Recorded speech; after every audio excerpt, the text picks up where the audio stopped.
Hello everyone, my name is Nurani. So in this change, I will give you ways to improve your English skills in 3 months. Well, it's not the most effective ways, but at least it's fun to do. Let's get started.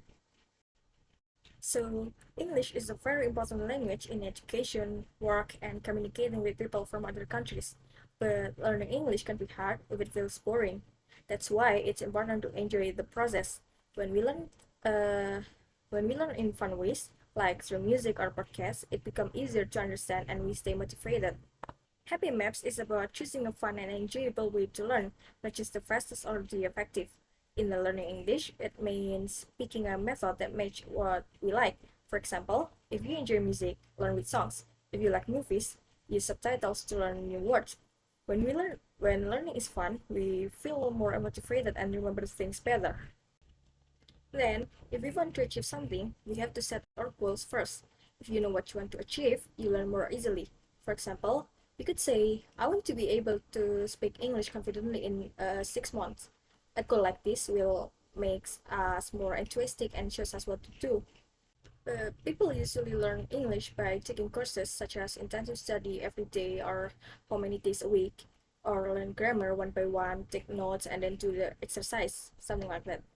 Well, it's good to do that, and it's not wrong either because these are actually the effective to learn English. But in my case, since I'm not studying to get a TOEFL or IELTS score, and I don't have anything to do during the 2 months of junior high school graduation holidays, I prefer to study casually rather than seriously like that. Okay, firstly, you can do this first method if you already have a basic English. You can invite a friend who is also learning English to help you remember new words. You can choose some new words, learn them together, and then test each other with a simple quiz. Why this is work for me? This method is similar to the Feynman method, which is learning by explaining back to others. When we explain something to our friends or test them, our brains work more actively and help us remember it better. This method is much more effective and fun than just memorize 5 vocabulary a day on our own. The second, listening to music and podcasts is a great way to improve your English skills and learn more words.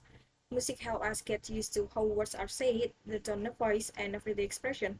Podcasts are also very useful because they usually contain natural conversation.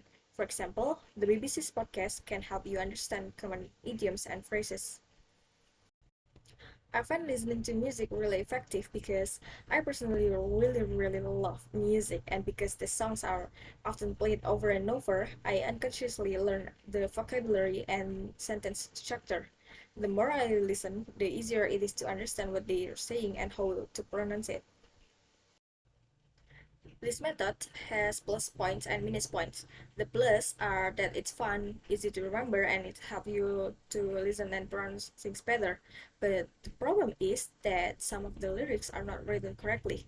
Sometimes you can understand them without reading the text first. Then, if your vocabulary is already quite large, you can try this.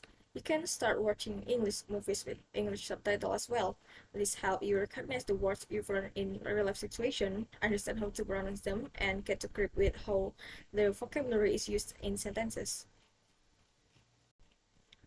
How I did it is usually I will watch like romance comedy or like horror movies that don't have a complex plot.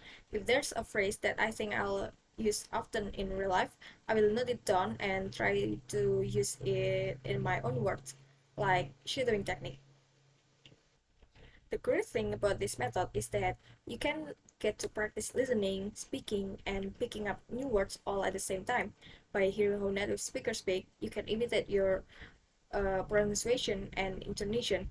Plus, you'll get to know the words and phrases that native speakers use in their day-to-day conversation, which makes it more natural.